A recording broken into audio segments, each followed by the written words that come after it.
The movie begins with a serene scene. The sun filters gently through the trees, and a stunning woman looks back radiantly. In an office building in Barcelona, Mark Delgado surveys the chaos around him. The room is a mess, and as he absentmindedly picks up a piece of food, his gaze shifts to the window. Outside, the city is in turmoil, with bridges downtown engulfed in flames. A stark sign that something has gone wrong. A colleague interrupts Mark's thoughts, urging him to head to the basement. Downstairs, a group of desperate survivors is attempting to dig a tunnel out of the building, using makeshift tools that seem inadequate. Tensions run high, and Mark's mind drifts to thoughts of his girlfriend, a worry so overwhelming it nearly causes him to jeopardize their fragile progress. Despite the challenges, the group eventually breaks through to the next building. What they find is eerie, an abandoned underground tunnel faintly illuminated by sporadic lights. The emptiness of the space only adds to the unease. As time passes, Mark joins a line of people waiting for food, their faces weary from fear and exhaustion. Mark's attention is drawn to a man carrying a GPS device in his backpack in the queue. This man, Enrique, notices Mark's interest and leans in close, his voice low and cautious. He tells Mark they'll talk later, but only if Mark keeps quiet for now. The story flashes back to the office building, now busy and full of workers shuffling papers and typing away. Behind Enrique's back, the employees call him the Terminator because he's known for firing people. Enrique calls Mark into his office. Mark is a computer engineer working on the security system for a new product the company is creating, but the project is behind schedule. Mark tries to explain that the task is very complicated. He warns that if it isn't done properly, it could cause big problems for the company for years to come. Enrique doesn't seem to care. He tells Mark that the company is struggling financially. If things were going well, Enrique wouldn't have been brought in to clean up the mess. He firmly tells Mark that the security system must be finished by the end of the month, with no excuses. Feeling the pressure, Mark starts working late into the night. But no matter how hard he tries, the system keeps failing. Frustrated, he calls his girlfriend Julia, who works at a puppet shop in a bright and fancy shopping mall. Julia's friend Andrea tries to cheer her up and suggests going out for some fun, but Julia refuses.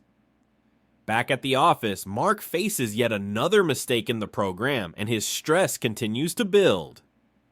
Mark takes the tube home, completely exhausted. He's so tired that he can barely stay awake while standing. After what feels like an endless journey, he finally reaches his stop. As he approaches his apartment, he notices his neighbor from across the hall watching him curiously. When Mark steps into his home, a faint smile appears on his face. Julia is there, focused on painting another puppet, her hobby and passion. Despite this moment of warmth, Mark feels a heavy weight on his shoulders. He's terrified of losing his job, and this fear is the real reason he keeps avoiding Julia's wish to start a family. His stress keeps him awake at night, and he struggles with insomnia. At 3:30 in the morning, unable to sleep, Mark turns on the news. The reports are grim. The Hekla volcano has erupted, and its ash cloud has disrupted air travel across Europe. One report features a Canadian teenager, Greg Lafferty, who shares a tragic story. He explains that his father didn't believe him when he said he hadn't left his room in 6 months.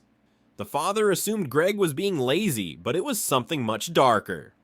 Unable to cope, Greg's father tragically takes his own life.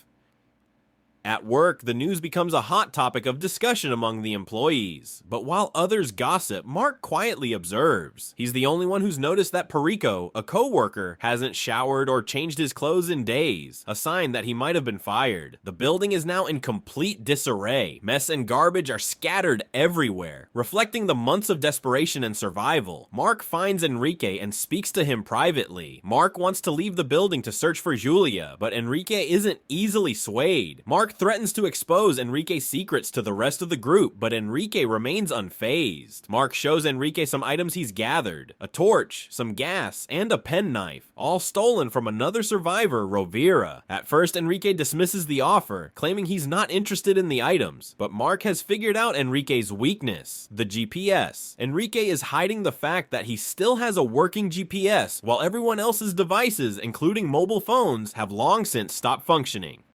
It's now revealed that they've been trapped in the building for 3 months. Enrique, realizing that Mark could expose him, reluctantly agrees to the deal. The uneasy alliance is made, but the tension between the two men lingers, hinting at more conflict to come. The two of them head down into the subway, following a leaflet with a map of the stations. The lights flicker, and a disturbed man shows off a live rat. People laugh, but Mark and Enrique hurry away when they hear gunshots. They arrive at a chaotic, overcrowded station where it feels like survival of the fittest. A boy steals Enrique's GPS and runs off. Mark and Enrique chase him as the boy leaps over obstacles and even sets a small fire to escape. Later, they part ways with the boy after recovering their GPS. A man named Javier, an ex-cop, refuses to return their backpack. When Javier pulls a gun, Enrique fights him, and Mark manages to grab the bag. Enrique ends up killing Javier and taking his gun, but his hand gets hurt in the scuffle. Although the screen of the GPS is cracked, it still works. Enrique insists on continuing their deal. Back at 7 o'clock, Mark leaves for work. He notices something strange about his nosy neighbor's apartment. The door is open. Inside, he finds bags of garbage piled up and a terrible smell. The neighbor, who hasn't left his flat in months, attacks Mark with a knife, confessing he's too scared to leave. At Mark's office, security tries to remove a man named Rovira, who has been living there. Rovira resists and dies as soon as he's pushed outside. Mark tells them to bring Rovira back in, but it's too late. Mark later tells Julia about it, admitting he barely knew Rovira. One morning, Mark thinks Enrique has left him, but instead he finds Enrique carrying seeds in a bag. Together, they crawl through subway gutters to reach the sewers. Outside, animals roam freely, and abandoned cars litter the streets. In the sewers, they try to create an explosion to clear a path, but Enrique struggles with his injured hand. Mark takes over and succeeds after several tries. The explosion leaves them deafened for a while, but they recover and make their way to Mark's building. Julia isn't there. A family living there hasn't seen her. They hunt pigeons to survive. Mark finds a sonogram of a fetus and realizes Julia is pregnant. Flashbacks show Mark and Julia watching the news about the first deaths from what's now called the panic. A government spokesperson advises people to continue working despite the epidemic. Julia accuses Mark of using the situation as an excuse to avoid marriage and parenthood. When Mark tries to leave his building to see Julia, he becomes dizzy and has to retreat inside. His phone doesn't work, and he imagines Julia crying with the ultrasound photo in her hands. Rain falls, and everyone scrambles to collect water. The sewers flood, so Mark and Enrique leave. Enrique wants to give up on their deal, saying Julia is likely dead.